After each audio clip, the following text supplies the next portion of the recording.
Where are the best 5 places to camp on Nazi zombies? Let's find out now. Really means to live life golden. Yeah, we're golden, baby girl, we're golden. Yeah, about to see it shine, 'cause we're golden. Hey guys, and welcome back to a brand new video. In this video we're going to be counting down the top 5 best camping spots on Nazi zombies from World at War up until Black Ops 2. Now I'm not going to be counting the Black Ops 3 and the Black Ops 4 zombie camping spots, because I didn't play those games for zombies, and I just feel as if after Black Ops 2 zombies went very downhill, so I just prefer to not include them on my lists. So without further ado, let's move on to the list.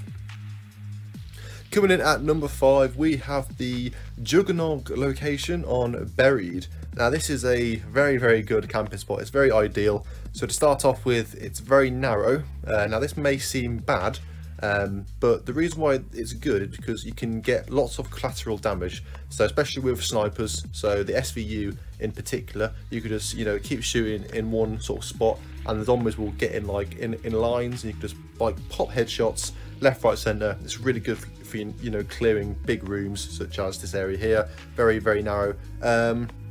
Also, you have the chalk. As you can see that on the right, where that skull is, that's where the chalk is. So you can draw on the AN-94 or the PDW or the SVU or the AK-74, whatever weapon you prefer to choose. You can draw that there, so you just keep buying ammo for it, especially when it's pack-a-punched. Then you can just run back in again. We've also got the mystery box just outside to the left. If you make Leroy keep the box in one location, you can just keep it in the box whenever you want to.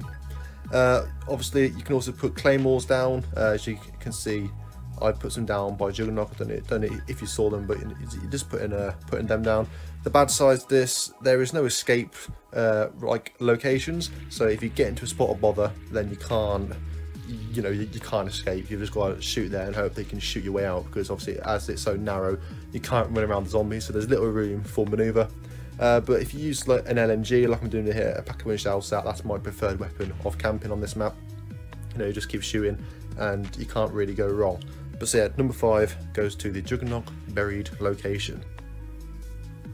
Number 4 spot belongs to the Dairies building camping spot. So this is on top of the building with the dragon on the right hand side. As you can see here, I'm using the SVU.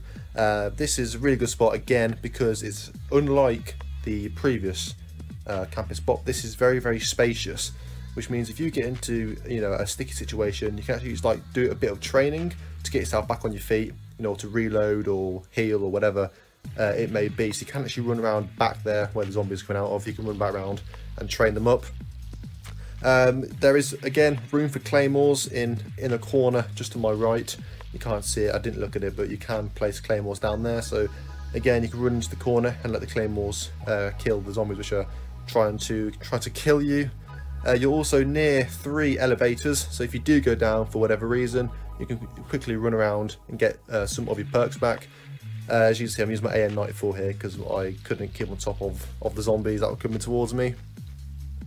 But the bad side to this area is there is a window behind you, but you can put a trample steam down. You see there, I put a trample steam by the window, so that can deal with the zombies. But if that trample steam breaks, then this spot doesn't really work, because obviously the zombies are going to come from behind you, and especially if you're doing solo play, then you can't keep on top of zombies coming from 2 directions. So that's the only downside. But overall, a really good spot, and it comes in at our number 4 spot. Number 3 spot belongs to the Dairies catwalk from World at War. Now this is probably the most infamous place, the camping spot in Call of Duty Zombies history. If you mention to anybody who's been playing zombies for a while and said the Dairies catwalk, everyone knows what you're on about. This is an amazing place to camp. This is similar to the Buried Jug location. You've got a long, narrow, path where the zombies all just run up. You get amazing clatter damage with the pack-a-punch PTRS. There's no windows behind you either, unlike the Dairies one, so you don't need to worry about putting any sort of equipment down. Obviously I put bounty betters down because it's just what you got to do when you're camping. There's a box location as well behind you. Obviously you can get teddy bear, so it's not there permanently, but that's always a good thing. You've got the STG on the wall not too far away. I know again it's not the best weapon to use, but if you want to use the STG, pack-a-punch it. It's called the Spats, really cool name. Keep buying ammo for that. You've also got a teleporter just to your right, so if you want to, you know, travel back to the mainframe, hop in the teleporter, and then you're safe from any zombies. You've also got 2 escape routes, one to the left, one to the right. You can jump out of the window to the left onto the ground, or you can obviously jump down to the right. It's good against dogs as well, but it's just an overall fantastic place to camp. The only downside is it's narrow, so obviously if you go past like the escape places, if zombies are covering it, then you haven't really got any way of escaping except for killing the zombies. So that's the only downside. Once you get overwhelmed, then you're pretty much going to die, unless of course you do have monkey bombs. There's also room for bouncing betties. You know, everything you want in a camping spot, this spot has. So it definitely does deserve a spot on this list.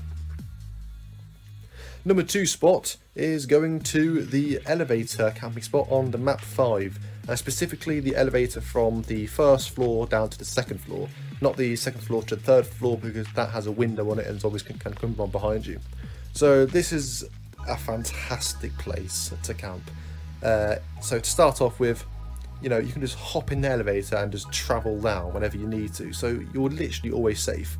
Like, you can't really die unless the zombies get inside the elevator, but if you stand next to where it says hold X to use an elevator, the zombies will come up to you and they'll hit you, and then once you close the door, the zombies get like pushed out. Obviously if you're inside the elevator, the zombies will come in and then they'll get you, but if you stand like next to the door, then the zombies can't come in. You are next to double tap and speed cola, so if you do go down, you can quickly drink those perks and they'll help you get back on your feet. There's obviously no windows behind you in this specific elevator. You could put claymores down to help you out. The bad side is the fact that you don't really kill zombies that quickly. It does take a while to kill zombies because you're constantly obviously going up and down, but it's probably the safest. It's probably the safest camping spot. Obviously it's not the best one because it's number 2, but it is the safest spot because you can just, you know, disappear from the zombies whenever you want to, which is why this is such a really good spot. But yeah, overall fantastic place to camp, and also if you do get overwhelmed, then you will die. Obviously if the zombies get inside the elevator, then they will die, but amazing spot to train, and definitely would recommend using this spot. And the number 1 location to camp on Nights of Zombies goes to the bank rooftop on Buried. Now this is absolutely just ridiculous how this is actually a camping spot. You know, you can just get a pack-a-punch paralyzer called the Petrifier. All the zombies will gather up in one spot here, as you can see. You just keep paralysing them like this. So you just watch the clip. I don't really need to speak over this. You've got power-ups there. You can just, you know, jump down and get a nuke or an insta-kill or max ammo, whatever. You know, you've got the mystery box just to your right. You've got Juggernog like just literally down that other section. You could put claymores down. You've got a trample steam on top of the roof, so if the zombie does jump up, you know, the odd zombie, the trample steam will just fling them off, so the zombies can't even get to you. And you can also build the trample steam just like up the stairs to my right, so if it does break, you just quickly get another one, fling yourself back up using the paralyzer, and then place another trample steam down. So here I let the zombies jump up here to show you what I mean with the trample steam. So the zombies jump up, you don't even need to shoot, and it's a fantastic place as long as you leave the debris behind you closed. If you open that, then zombies come from behind. See, the trample steam broke there, but I can still just paralyze the zombies as they jump up. And as I said, you're literally in the main area as well, so you've got everything around you which you might want. You know, you've got the war weapon on the right, you've got obviously Juggernog, the box, your trample steam. Fantastic place to train, and definitely does deserve a spot, well, the number 1 spot on this list. Phenomenal location. So thank you for watching this video. Please remember to subscribe and hit the like button as well if you did enjoy this list, and leave your thoughts down below in the comment section of what your top 5 favourite zombie camping spots are. Thank you again for watching, and I will be back soon with another video. Goodbye.